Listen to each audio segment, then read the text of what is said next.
If your Lama is Mingyur Rinpoche, if you get one interview every 3 years for 5 minutes, you're doing awesome. Our true nature appearing to us ourselves through them, right? Like we're trying to poke a hole in the matrix. That's what the guru is, right? Like this hole in samsara that the light starts to leak through. I've been to Tibet many times, and I have teachers in Tibet, and spending time at the feet of lamas who you actually see as enlightened, who are, I hate to say it, but giving off light out of their bodies or assuming various forms or revealing dharmas. All of these experiences I myself have been fortunate enough to have. Yeah. They say the Lama's like a fire. If you get close, you're going to get burned. And that is 100% true, because all these Lamas, all the ones I've met anyway, are encased in human bodies made out of karma.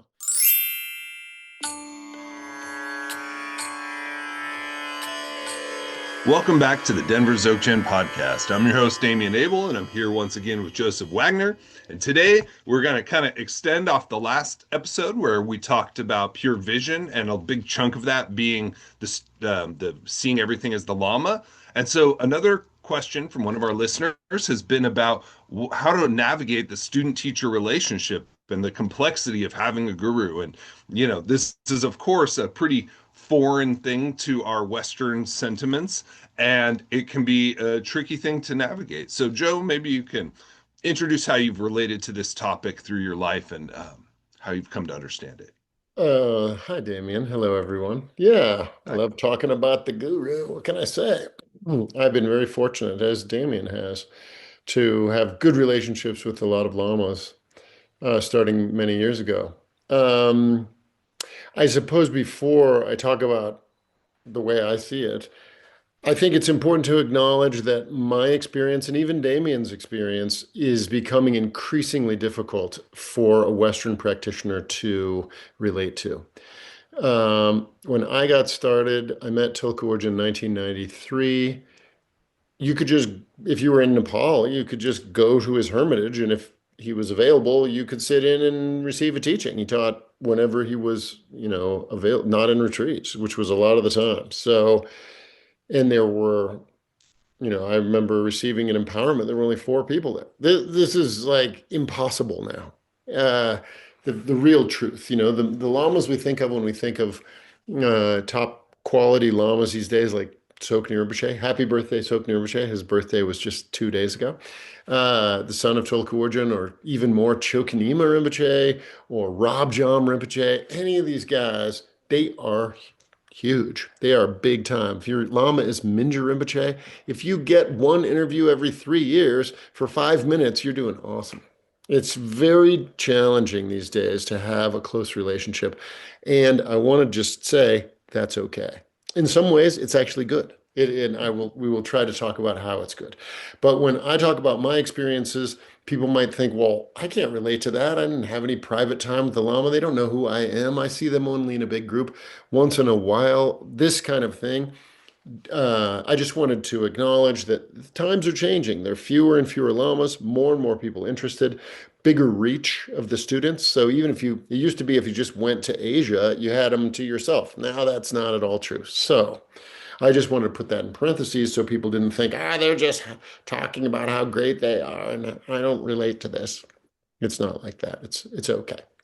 That said, in the Theravadan tradition, you don't even have a guru, right? You have a Kalyanamitra, or a teacher of some sort, who teaches you the techniques, transmits to you the lineage instructions, and can answer your questions. In Mahayana, you definitely have a teacher in many cases, but you don't see your teacher necessarily as the Buddha in person. You see them as someone more advanced than you on the path. That's also kind of Kalyanamitra, spiritual friend kind of orientation.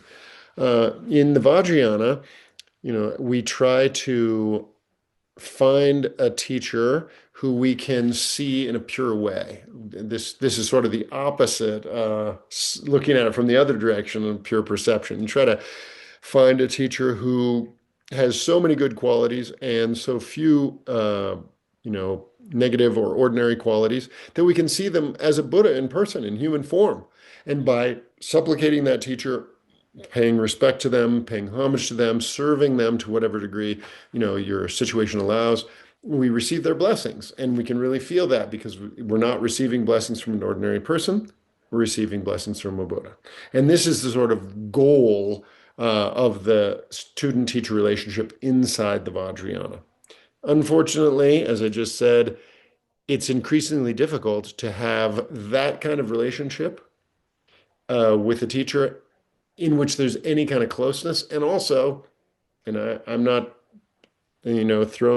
casting aspersions here, but the lamas are more ordinary than they once were. The lamas that came from Tibet, they didn't do anything. They spent their entire lives in retreat or, teaching vast assemblies. If you think about the 16th Karmapa, if you think about Dilgo Khyentse Rinpoche and their immediate predecessors, those guys lived in a world of entirely Dharma. Now, the teachers they are much more worldly. They're on jet planes a lot. They're moving around a lot. They've got lots of students, and the students are, in many cases, a lot of Westerners with ordinary Westerner problems. So, of course, the lamas are exposed to that in a way that, when I first started to go to Tibet, they had never met Westerners. They couldn't even believe we were practitioners. They couldn't believe it. They were so psyched, and it was a different situation. So, it's not only that there are fewer lamas, but also that the lamas appear externally as more like us, which we sort of see ourselves as ordinary because it's what we're familiar with. So the lamas seem more ordinary. That makes it harder to relate to them as Buddhas. Yeah. Well, I think you hinted at it earlier, but this is one of the benefits of being less close to the gurus, Yes. because really this is about our perception, right? That's what we're working with. We're not trying to pretend that the guru needs to be emanating light and levitating off the ground to be worthy of your recognition. In some sense, you are training to see an ordinary person as a Buddha. In Yes. some sense, that's what's happening. And that's harder the closer you are because you just see it's just even back in the day, the closer you are and the more you start to become familiar, and familiarity breeds contempt, as they say. Well said. And so having that distance is actually beneficial, and to really recognize from the beginning that the guru is a mirror, right? We're working with ourselves through this relationship. We're working with our own vision, our pure vision or lack thereof. We're working with our own devotion or lack thereof, and our connection to our own nature through this being, right? So from the beginning, I think it's helpful to know that this isn't so much about that person. We can kind of project onto them, oh, that's a person living a life and they are great or not great and they do this things, and we're trying to stop that stuff and to just really work with this direct perception and faith, and open to the possibility that this person is our true nature appearing to us ourselves through them, right? Like we're trying to poke a hole in the matrix. That's what the guru is, or like this hole in samsara that the light starts to leak through, and it leaks through our capacity to stay pure about it. And so, as Joe said, there's benefit to not being so close.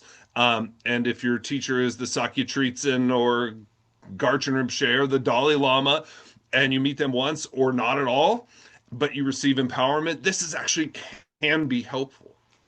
I think beautifully said, and you're absolutely right. That was very nicely said. It is not, I think should just say, it's not that important for the guru to know you personally.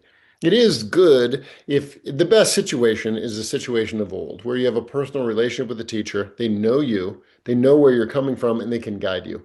This is, as I said before, this is almost impossible. Even my friends who are translators, who spend an enormous amount of time with the lamas, they don't get this opportunity. It's just the lamas are spread too thinly these days for that. So I think that one thing that we can all try to shoot for is you need two aspects of the lama, let's say. You need a lama who you can see as representing the lineage, as the end of the tube, so to speak. If I meet I saw Tsoknyi Rinpoche last year, and when I saw him, he's not my primary teacher, but I see here's the lineage coming straight from his father, Tulku Urgyen, who is my teacher, to him, to me. It looks like a hole shaped like Tsoknyi Rinpoche, like you said, in which the light comes through, and I really appreciate that.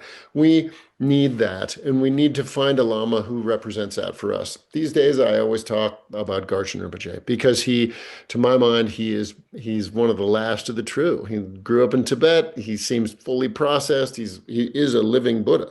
But I only met Garchen Rinpoche once. I consider him one of my teachers, but certainly has no idea who I am except through his supernormal excellence. If I saw him again, he would relate to me like he relates to everyone with kindness. Wonderful. So it's good to have a Lama like that. And that could be, just like you said, Garchen Rinpoche or the Dalai Lama, someone you meet once, don't meet at all. Maybe you go to teachings, they vaguely know you have some sort of thing, but they don't know your situation and so forth. But you also, you know, even though it's best if the actual teacher of you is that same person, since that's so difficult these days, it's good to find someone who can act in the role of a Kalyanamitra. Kalyanamitra, Sanskrit word meaning spiritual friend. In early Buddhism, the Buddha himself referred to himself as a Kalyanamitra, right? As someone who could guide others. We need someone whose guidance we can appreciate. Someone we feel, whether we're right or not, is ahead of us on the path. They know more, they have more exposure, they have more confidence in whatever they're teaching, and you can learn from that person. I have this in with many people. I don't necessarily see them as my gurus. I might see them as my teachers. I might bow to them. I might get a chak wang, hand blessing, but there's a difference between them and someone I see as my actual guru. But these are the people you can really receive the teachings from. I've got several Kempo friends, one in Bhutan, one here in the States. If I have a question about something, what does this really mean? Or how do you do this? I can call one of those guys, and to some degree, they can help me understand that. That's great. Damien is a Kalyana Mitra of mine. He has received quite a few teachings I haven't received. So if I'm like, hey, how do you set up this part of the shrine? I don't know how to do this. Yeah, I know. It's like this.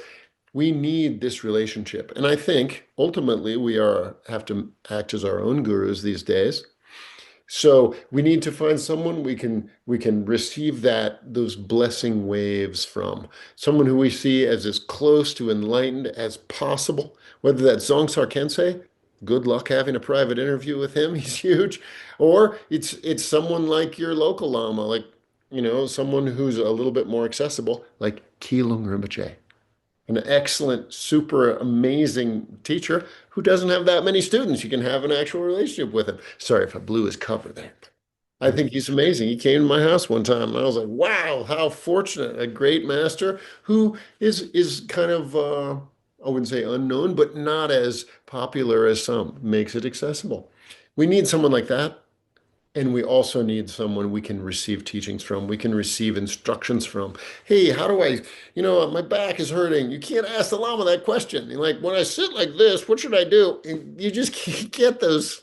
Which way should the head of my bed face? You can't ask a teacher that, but you can ask your Kalyana Mitra, your spiritual friend. So I think it's important to have both. And we sort of have to arrange that in our own little lives these days. And I'll even share, I've been studying with Kilung Rinpoche for over 20 years. And in the beginning, like you have a lot of questions. And so I bothered him with all kinds of questions and lots of interviews. Most of that didn't amount to very much. Like the truth is that most of this, I just want to put people's mind at ease, that most of everything that I've received from the path, I've received from doing practice. The thing that I received from him is, what do I do now? What do I do now? What do I do now? Like that was really the only question, like, okay, I did Ngondro. Okay, I did this Yidam. I did this. I did 3 roots. Like he just walked me through the path, but it was the path that really like chewed me up. Like there's no words that came out of his mouth that if I didn't hear that, I wouldn't be where I am. Right. It was, I connected to him with love and devotion and as a representative of the lineage. And so that faith helps the practice have more power, right? Because it's coming directly from Jigme Lingpa's heart son, and I have faith in that's true. And then but it was doing the practice that made all of the results that I've ever experienced in my life happen. So I don't want you to feel like there's some magic thing that's going to happen in an interview with a lama. That hasn't been my experience. And, maybe for you, I've had, blissful devotional moments with lamas, but they're just like every other experience, like a meditation experience. It's just a passing thing. The continuous engagement of practice in a lineage is the most important thing, and the thing that really matters. Not so much like having to, the Lama knowing you can be helpful because they can kind of tweak the instruction, right? Like maybe you need to work a little with a little more detail, or you need to work with a little less detail. Maybe you need a little more effort, or you need a little less effort, this sort of thing. But like Joe said, a Kalyanamitra can actually do that even better, because Kilung Rinpoche is never going to know me close enough like Joe knows me, right? Like I'm not going to talk to Kilung Rinpoche about my modern Western problems and stuff. Like these things are not, beyond the pale to have a conversation Yeah. with the Lama about. So it's so important to have a Kalyana Mitra.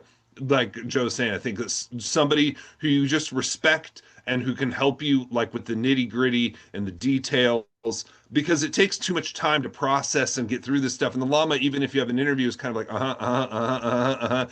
like they're busy.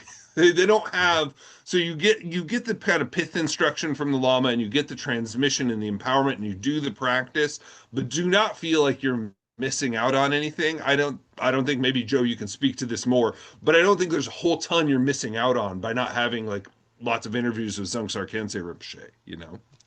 I concur entirely. I'm to be totally transparent. I'm of a mixed mind because although everything you say, I totally agree with, and I think that that is the most practical approach. You see the Lama when you need the Lama for two things: empowerment and the transmission of the nature of mind. Those are usually things.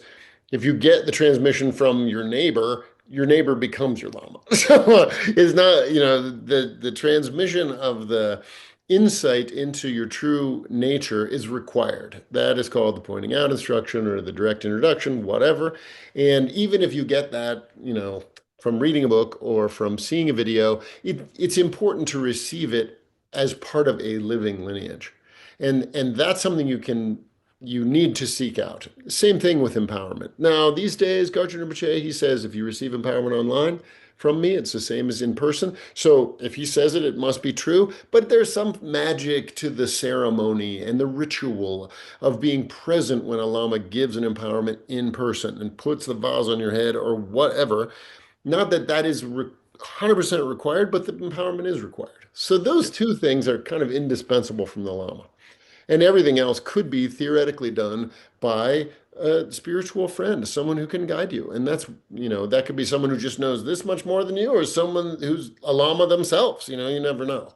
But someone you have a more uh, conventional relationship with, let's say.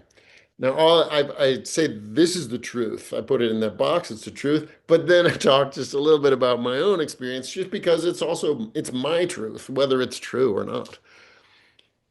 I had the good fortune of meeting many lamas. I hope it's not over, but as I said in our last podcast, I just came back from India where I got to spend some time with Andrea Loseries, who's an Austrian scholar and a practitioner of real, the real form of Chud, where you practice in cremation grounds and so forth. And I got quite blown away by her. And I wouldn't trade those experiences for anything. I've been to Tibet many times and I have teachers in Tibet, and spending time at the feet of lamas who you actually see as enlightened, who are, I hate to say it, but giving off light out of their bodies or assuming various forms or revealing termas. All of these experiences I myself have been fortunate enough to have. Is it essential? No. But is it very inspiring? Yes. So for those of you who are like the go-getter type, I encourage you, save money. Go to India, go to Nepal. Nepal is probably the best place to go. Still a lot of lamas there. They are less busy than they are in the States. There are fewer gateways to jump through, and you can have a personal relationship, even if it's 5 minutes and they never know who you are. Who cares? That can be very inspiring because The main teaching of the Dharma is don't give up. And the easiest way is to see someone who didn't give up and see what that looks like. Now, if Damien is so fortunate, Kilung Rinpoche lives 2 hours away from him or something, very close, and you have such a good relationship, you can see him and you can have that. Most of us don't have that. And so maybe it is worth making a journey somewhere. I want to encourage those who feel that interest not to give up on that. Go, do it. It's worked for me. It's been very beneficial. Is it required? No. Is it required to leave your meditation hut? No. You can sit entirely in your meditation hut and do it the way the Buddha did. He didn't even have a teacher. He did it. Ramana Maharshi didn't have a teacher, went very far. Amazing, right? I'm not saying that that's not true. I do having this opportunity, encourage those who have this desire to follow up on it and go for it and see, and Yeah. see. You don't need to develop this interest if you don't have it, but if you do, then, party. You might as well try. It has been beneficial to me, and it's kept my enthusiasm. The Tibetan statement about enthusiasm is it's as strong as a yak, but as short as a yak's tail, which is not very long. And for me, it stretched my yak's tail a lot longer, seeing what the end of the path really looks like, seeing what it is when someone spent 50 years living in a cave and being inspired and drawn out of my ordinary life and ordinary view of things a little bit by that. So I just didn't want to not honor my own experience and say, you don't need that shit. You can do it online, which I don't know, maybe you can. Hasn't been my experience, but it certainly can be. But you do want to have a relationship with someone who's a human. I want to say one other thing about this. I know a lot of people, it's common to hear this in students of Chogyam Trungpa Rinpoche, who died in 1987, which is a long time ago. And they never had another teacher after that, some people I know. They just continued to relate to their memory of the teacher. I'm on the fence about this. I think it's very good to have somebody in your life you think is more advanced than you who's guiding you on some level, whether it's full-blown guru in the middle somewhere or Kalyanamitra or whatever, someone who can keep you on the straight and narrow. We're not alone. We need a Sangha. And so that's something I would like to just mention. It is not good to have your guru be the Dalai Lama, let's say, and that's it. And you're just like, I just do what the Dalai Lama says. Is that awesome? Yes. Is it enough for the Vajrayana? No. We are humans. We are social creatures, and we need a relationship with someone, even if it's the vaguest relationship that when you go up at the end of Tsoknyi Rinpoche's retreat and offer a kata, he says, nice to see you. I'm glad you're here. That's enough. Maybe that's enough. But without anything, then this part gets involved, and we just start to have our own little fantasy. And I meet people from time to time who they're they're revealing termas and stuff, but they have no relationship to a teacher. Kind of like, come on, this can't be good. So I wanted to just address that because it's so common. Well, one caveat to what I was saying earlier. My main point was about the interview portion. Mm, I would say the hugest part of my path has just been hanging out, mm, being in teachings with Kilung Rinpoche for hours and hours and hours and hours, and out of that I got something I can never replace because there's direct transmission, mind to mind, right? But I will say I've done this same thing with Garchen Rinpoche's videos on YouTube and had the same experience. If you just sit and you practice being in the nature of mind and you sit and watch and really have some faith, don't like half-heartedly do it. Like do your prostrations and set up your altar and treat it like you're with him.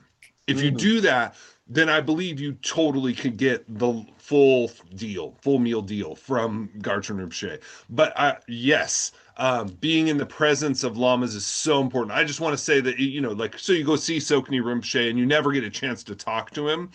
You're not missing out on so much because your question answer thing, we're as Westerners really hung up on this question answer thing. And Mm, I'm saying that's not the most important thing. The most important thing is like your faith and listening. The talk, he will give you teaching directly to you.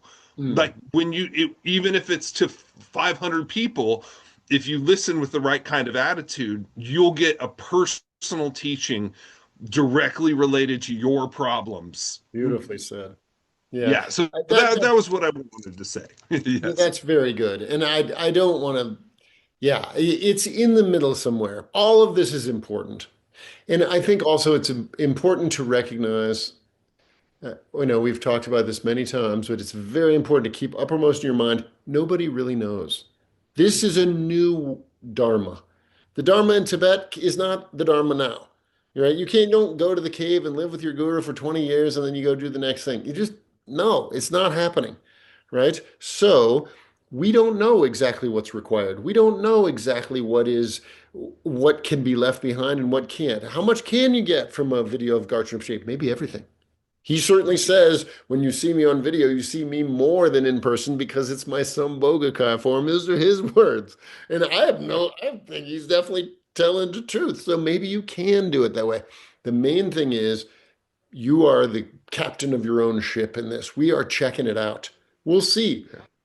If we get a Western Mahasiddha, then we'll have the Dharma, we'll have come to the West. Until that happens, we're all kind of experimenting. We don't know exactly what leads to what and who's really got it and who doesn't. It's very hard to tell. So, Damien, I honor your experience, and Damien is being there is something transmitted simply by being in the field of the Lama. Now, that can be online, and it can even be through a recording. It depends on you. Maybe you're capable of that, maybe you're not. But it's good to see the Lama in person occasionally, too.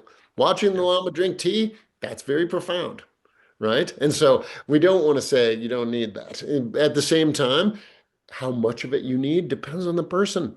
Think of all those stories of those, fairly recent 19th century lamas, not even lamas, just people who attained the rainbow body after one teaching.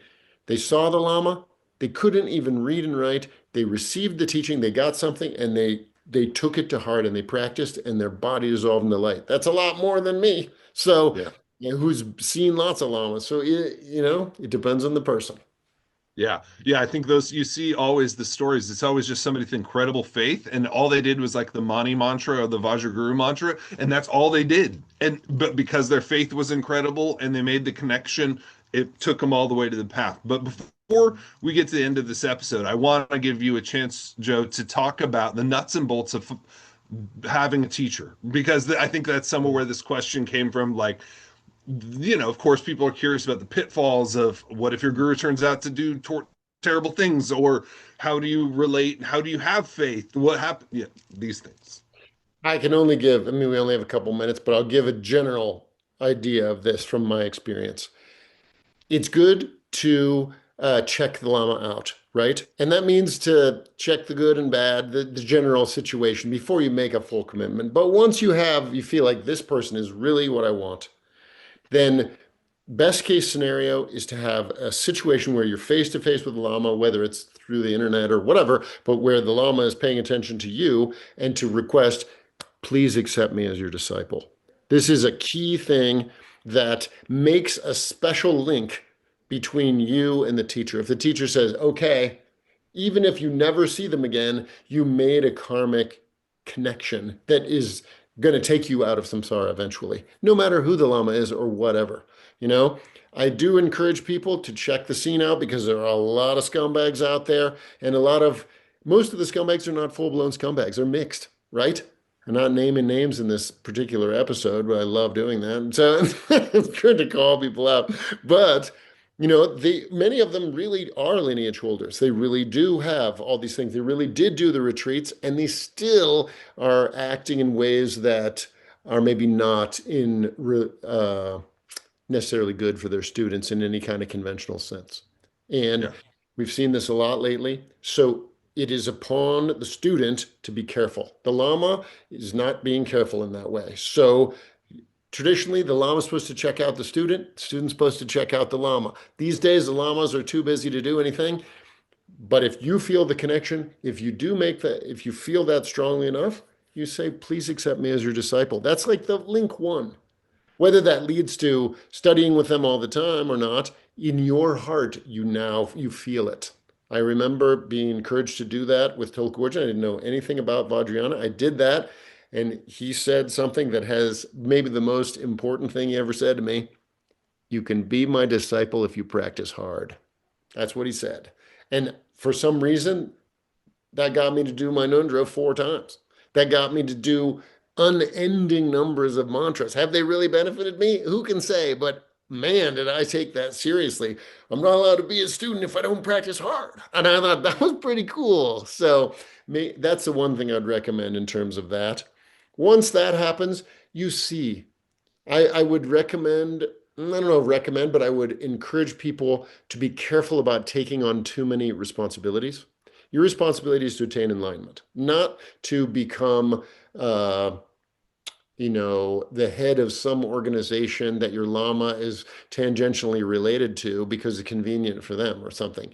I'm not saying you shouldn't do what the teacher says, but a lot of people have this idea that by opening a center or taking on some role, they will then have this super close relationship to the teacher in which they'll get all these instructions. That definitely does not work 100%. No.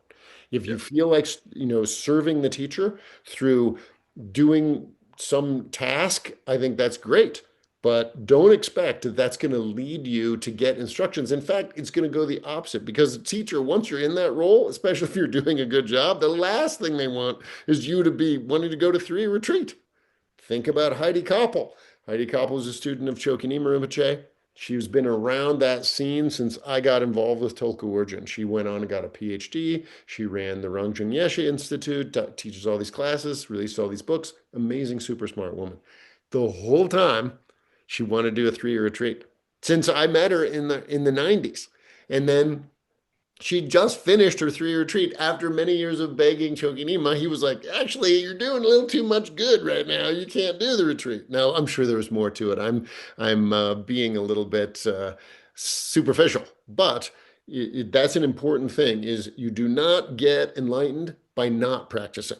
You get enlightened by practicing. So all in your relationship with the teacher, you want to be careful about not taking on too many responsibilities that will prevent you from actualizing the path, which you do on your cushion. I hate to say it. Everybody thinks, oh, integration's most important. Well, not if you don't have anything to integrate, and you're only going to integrate it by sitting. So I have been lucky not, I'm so stupid. I do not have any skills that the Lamas can manipulate, so I have not had to do too much.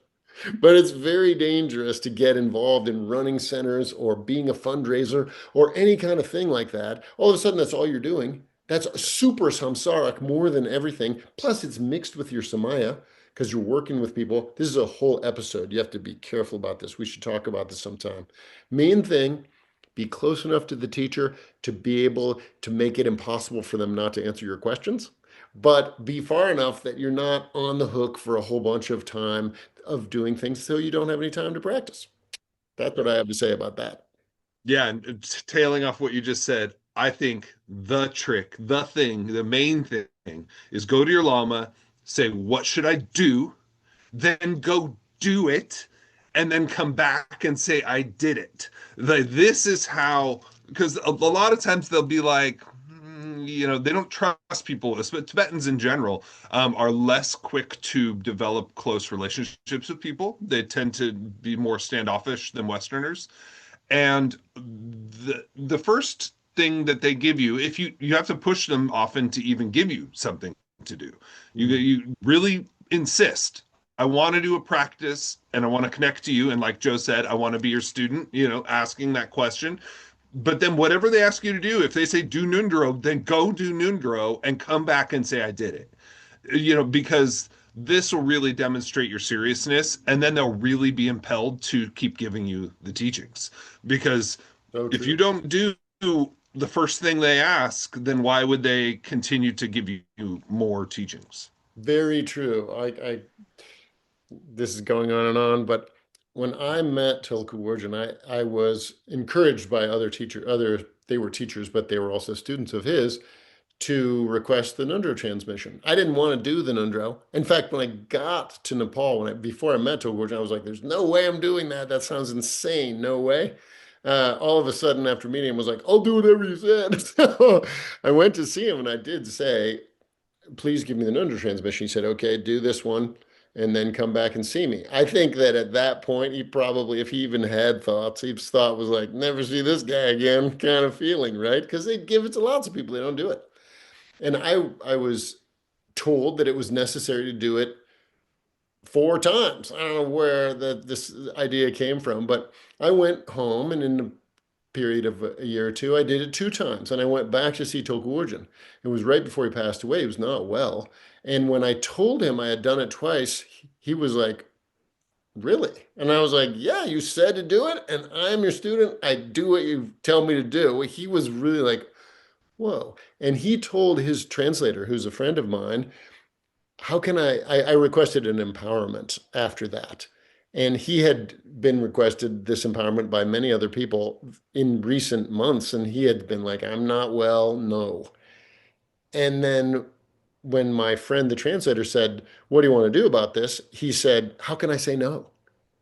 And then that really put me in there. And it was because of what I did. So I want to say that's very good. If you do what the Lama says, if he says, okay, do 100,000 Mani mantras, and you don't do it, then they know right then this person's not serious. I'm not going to spend any time on them because not because I don't love all beings, but because, come on. So it is very important. That's well said. Thank you. And it is their vow, right? Like as a lama, they have even heavier vows than students, right? Like that's why they're partly why they're careful about what teachings they give and who they teach to and all of these things. But their vow is that somebody who's serious and capable, that they give them everything. It says that. It says you have to give them all the teachings for a student who's a worthy vessel. But you have to show you're a worthy vessel by doing the thing that they ask you to do. And inevitably it's Ngondro. So once again, here's Joe and I telling you, go do your Ngondro. They love that. Yep.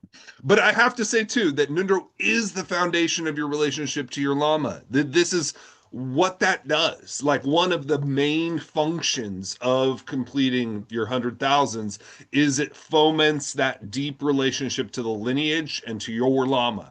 This is the access point. And you will find that when you've done that many, that you are now connected in a way that no other thing would do. That's my opinion. Well said. Yes. Well, we've gone on for a long time. I hope this was helpful to you. I hope you appreciate this. I know it's a vast topic and we could talk about it more. I wanted to say one thing about when you see your teacher do something that makes you irritated or you think is inappropriate or something because it's almost inevitable if you're around anybody long enough that something like this will happen.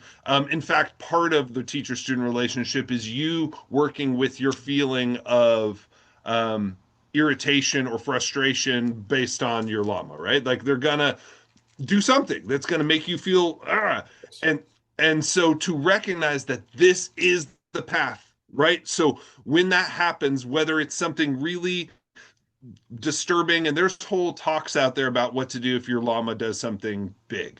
I'm not going to get into that. But when your teacher inevitably you see a human side, they snap at somebody, you hear something, and just like recognize this as the mirror you're working with, right? Like this is the practice of transforming your vision about the world into something more pure. So let that recognition try to see them as a manifesting enlightened qualities to really work with that. And this is, like I said, probably a whole nother episode, and I want you to comment on it, Joe. But you, to really see that as enlightened activity and train yourself to do it. And it takes a little bit of work, but I think that this is an essential and key point of this whole thing. And that's much easier to do if you're not super close.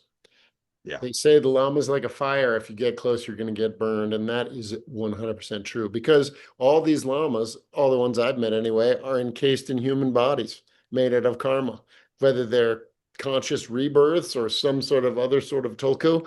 And they tend to do things that are pretty human, and humans are pretty gross. So it is very important to modulate and manage how close you are to the scene. Don't read a bunch of stuff. Don't do a bunch of research after you made your decision. Before, it's fine.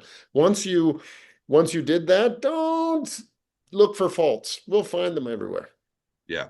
Yeah, and basically my advice is just treat it the same way you treat thoughts in meditation.